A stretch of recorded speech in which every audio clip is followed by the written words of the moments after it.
What's up, y'all? My brain is working today. I've done like 3 what's up, y'all, so obviously there's some clearing that's happening, which is good. I I just want to take a moment and reflect on for myself on how you don't know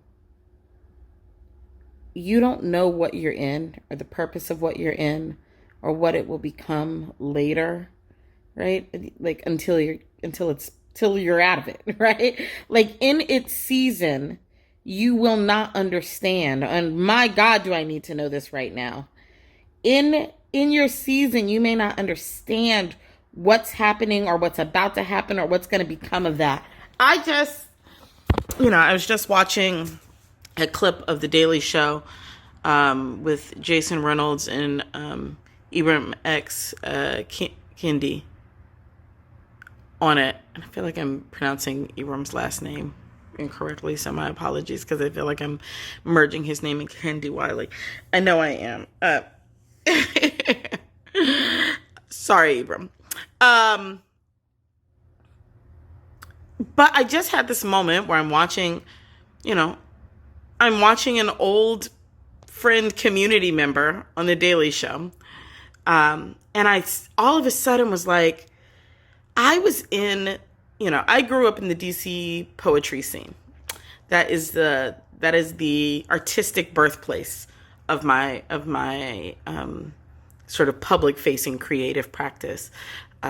You could rewind it and say that the birthplace was the Pittsburgh High School for Creative and Performing Arts, or Rogers Creative and Performing Arts Middle School in Pittsburgh. You could say that those were definitely it. But the public facing version of it, DC poetry, spoken word scene, slam scene, without question, made me.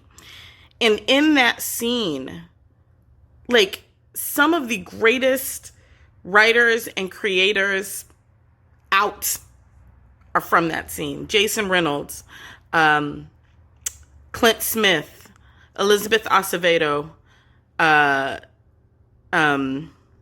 B. Sharice Moore, Sharnice Fox, Pages Matam. I didn't know. There was no way for me to know that I was in some, X-Men School of Literary Arts.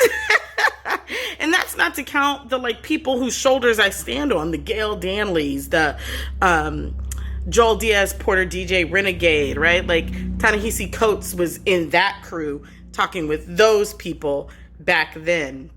Kenneth Carroll, right?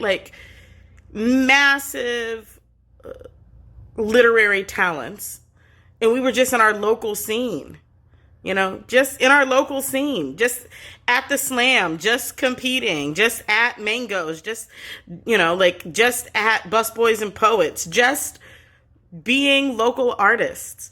And we had no idea that we were setting the seeds for these careers with this kind of reach, for this work to be out in the world with this sort of reach, with this sort of possibility. And we just nurtured each other and kicked it because we enjoyed nurturing each other and kicking it.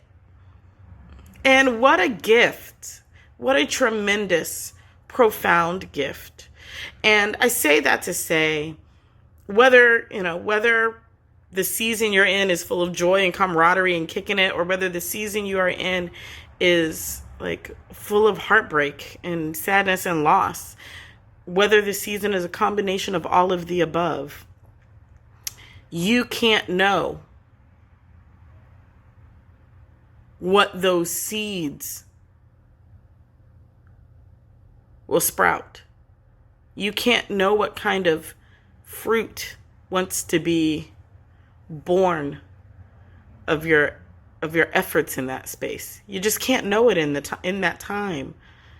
But wow, 10 years later, more than 10 years, I started in Poetry Slam in 2003 is the first time I hit an open mic stage. And, by 2005, I was doing it professionally. Whatever you could call professionally back then, right? But yeah, I couldn't have known. I could not have known that I was laying the seeds inside of a community, inside of an experience, laying the seeds for something, really, really powerful. And that all of us in that forest, right, in that ecosystem, we're all, practicing what it might look like to bring the fullness of our gifts into the world. And so, I just want to leave you with that as you are in whatever season you are in. I just want you to know that you can't know right now. You can't know right now what wants to be born of it. Be gentle with it. Savor it. Grieve it. Hold it as sacred. Because in the fullness of time, you will look back and marvel. I trust that.